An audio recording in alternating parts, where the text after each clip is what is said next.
Buenas, eu sou o professor Gildo, esse é o canal Ponto de Vista. Estamos mais uma vez conversando com os nossos amigos e com as nossas amigas. Nós aqui no canal IPV Ponto de Vista procuramos trazer assuntos relacionados ao dia a dia e à conjuntura em que nós estamos vivendo. De maneira especial, eu gostaria de carinhosamente pedir a você que ainda não é inscrito no nosso canal, que se inscreva no canal, que acione lá o sininho para que você possa receber as nossas notificações e também deixe lá o seu like para que o canal possa ser visto por mais pessoas. Entre tantos assuntos que a gente traz aqui para vocês, discutimos assuntos de âmbito nacional e também assuntos do âmbito local, aqui do Rio Grande do Sul. E gostaria de retomar mais uma vez esse assunto no momento em que o Estado passa por um momento decisivo na sua trajetória política e nos planos do governador Eduardo Leite aí de consertar, segundo ele, as contas do Estado. Mas também está embutido nesse pensamento do Eduardo o seu sonho, né, de ser candidato a presidente da República e, portanto, é fundamental que ele saia vencedor desse embate com o funcionalismo público no Rio Grande do Sul. Essa é a grande verdade. Ele não está preocupado tanto em sanar ou melhorar, como mostrar para o Brasil inteiro que ele pode ser, sim, o arauto do neoliberalismo nacional. Ser uma pessoa confiável para as instituições financeiras que fazem com que o nosso país coloque a população brasileira de joelho diante dos grandes bancos, das grandes financeiras do país. Nosso povo tem toda a sua renda, toda a sua construção econômica voltada para o monetarismo institucional. Isso é muito ruim para um país que quer se desenvolver. Mas voltando ao Rio Grande do Sul, e a questão estrutural, e não apenas gerencial, como dizia o Eduardo, nós precisamos fazer algumas considerações que são as seguintes. Primeiro, aliás, vamos fazer 3 para não tornar o nosso vídeo muito longo. Primeiro, o Estado do Rio Grande do Sul tem apresentado, e aqui que eu falo, os governos do Estado do Rio Grande do Sul têm apresentado soluções que todas elas passam por 2 pontos primordiais. Primeiro, redução do gasto com a máquina pública, com a estrutura pública do Estado. Primeira coisa que tem que se dizer é que máquina pública do Estado significa serviços para o cidadão. É notável, público, que o Estado, como membro da federação, tem se tornado um membro da federação irrelevante, infelizmente, nos últimos tempos, porque não consegue trazer serviços para a sociedade de uma forma que a sociedade reconheça esses serviços. Se não, vejamos. Basicamente, o Estado traz para a sociedade serviços de policiamento e de educação. Esse é a grande visibilidade que tem no Estado. Saúde é repassada aos municípios, enfim. Mas a educação ainda é considerada uma função básica do Estado. E o policiamento é uma situação, uma questão que também é colocada para a população como uma questão básica do Estado. E é justamente onde o Estado presta serviços visíveis à população, serviços que vão lá na casa do cidadão, que vão lá no dia a dia e que têm importância vital no dia a dia da população, e é que o Estado, infelizmente, tem tratado mal.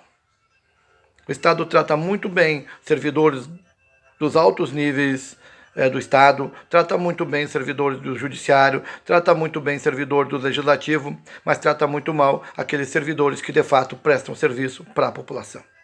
Repito, policiais e professores. E procura fazer o seu saneamento financeiro em cima desses profissionais. O Estado não tira dinheiro dos deputados. O Estado não tira dinheiro dos juízes e nem desses poderes. O Estado tem pagado e gratificado e melhorado todos os anos e todos os governos os seus altos escalões. Aqueles que têm um cargo importante, entre aspas, no Estado. Aquelas pessoas que cuidam do fisco, aquelas pessoas que cuidam da fazenda, aquelas pessoas que vivem nos gabinetes atapetados e realmente com ar-condicionado. Por que o Estado faz isso? Porque essas pessoas estão lá do lado do governador. Essas pessoas estão na porta do palácio.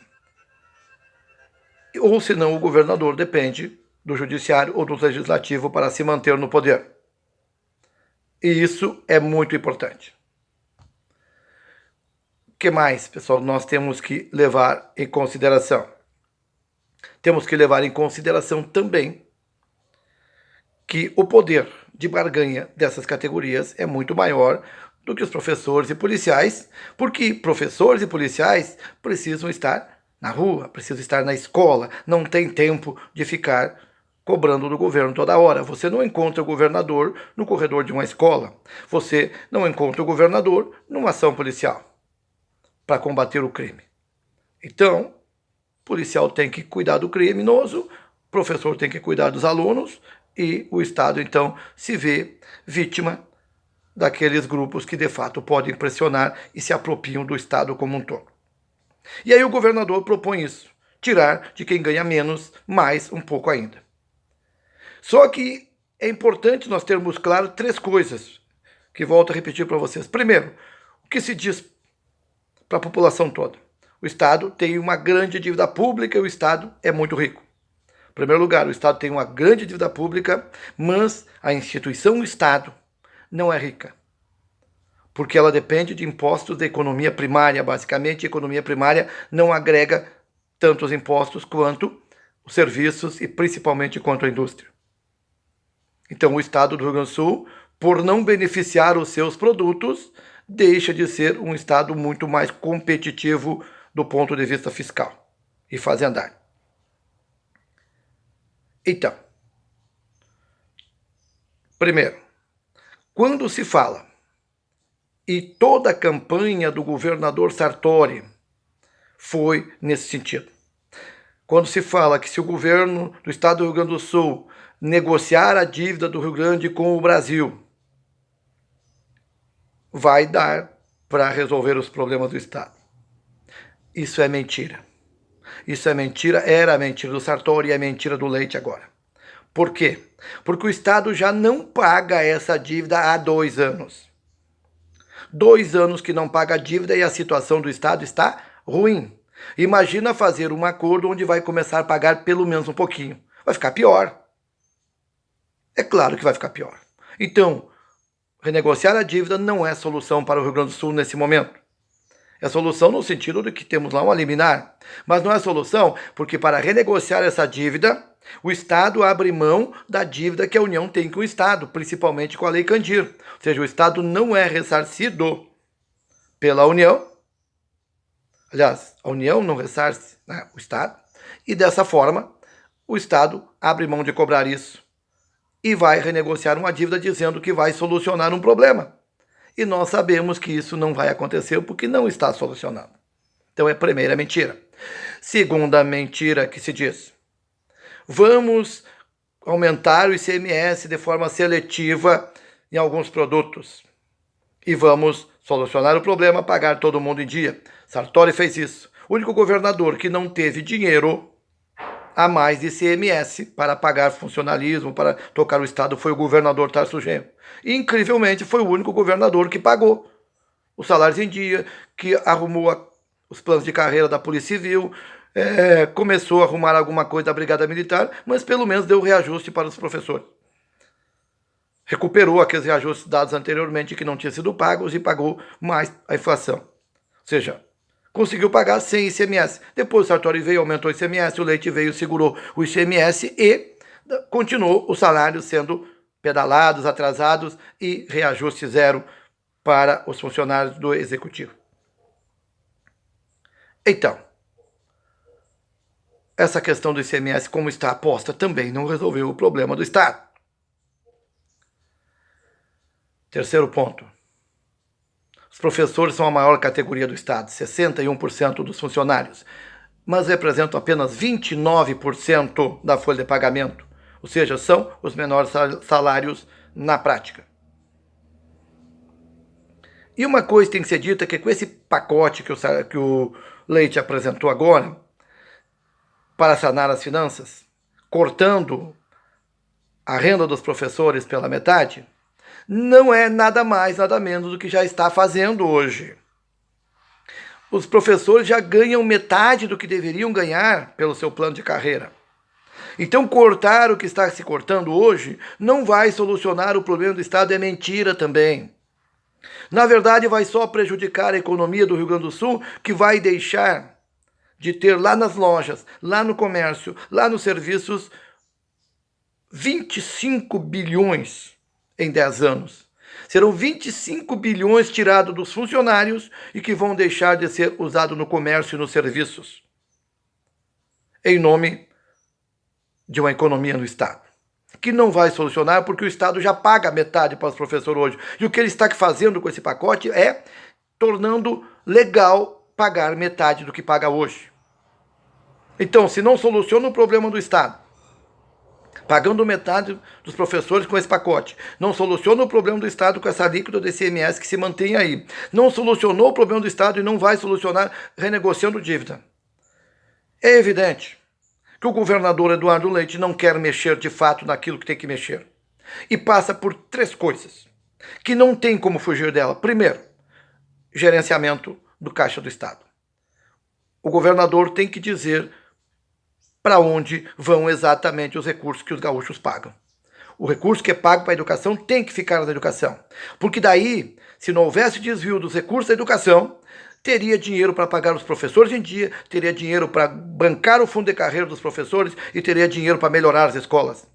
O orçamento do Estado, a lei e a Constituição estadual garantem 35% do orçamento para a educação. Esse dinheiro não é gasto nem 15%. Então vamos ser realistas, vamos ser verdadeiros. Eu também acho que 35% inviabiliza o Estado. Agora, os 25% que os municípios têm que usar, se o Estado utilizasse, já teria solucionado o problema da educação e estaria pagando seus professores. Então, cumprir a lei, senhor Eduardo, é a primeira coisa. Segundo, é gerenciamento, porque você tem que dizer também para onde está indo o dinheiro que você devia aplicar na saúde que você não aplica. O dinheiro que você devia aplicar na segurança que você não aplica. Por quê? Porque tem um caixa único que mascara tudo. E não é à toa que as grandes federações empresariais do Rio Grande do Sul, de todos os setores, estão te apoiando. Não é à toa que estão te apoiando. Porque esse dinheiro, que hoje não vai para o povo gaúcho, com certeza vai para essas minorias das elites gaúchas, como sempre foram.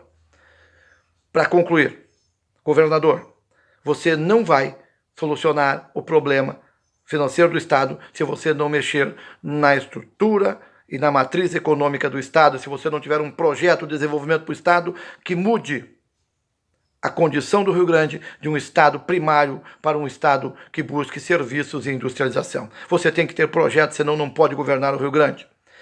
E terceiro, governador, você vai ter que fazer sim uma chamada de todos os gaúchos para discutir a questão dos impostos. Se você combater a sonegação e os 2 bilhões que não são arrecadados, que nós pagamos e que não são repassados para o Estado, se você receber isso, você já consegue fazer muita coisa no Rio Grande. Mas você precisa ter vontade. Você prefere prejudicar os funcionários do Estado, você prefere prejudicar a população rio-grandense, tirando qualidade da educação, tirando qualidade da saúde, tirando qualidade da segurança, em nome de proteger meia dúzia de privilegiados que não repassam, não pagam, sonegam os impostos que nós pagamos para eles repassar para o Estado. Está na hora de você pensar nisso, está na hora de você fazer pelo povo e não por meia dúzia.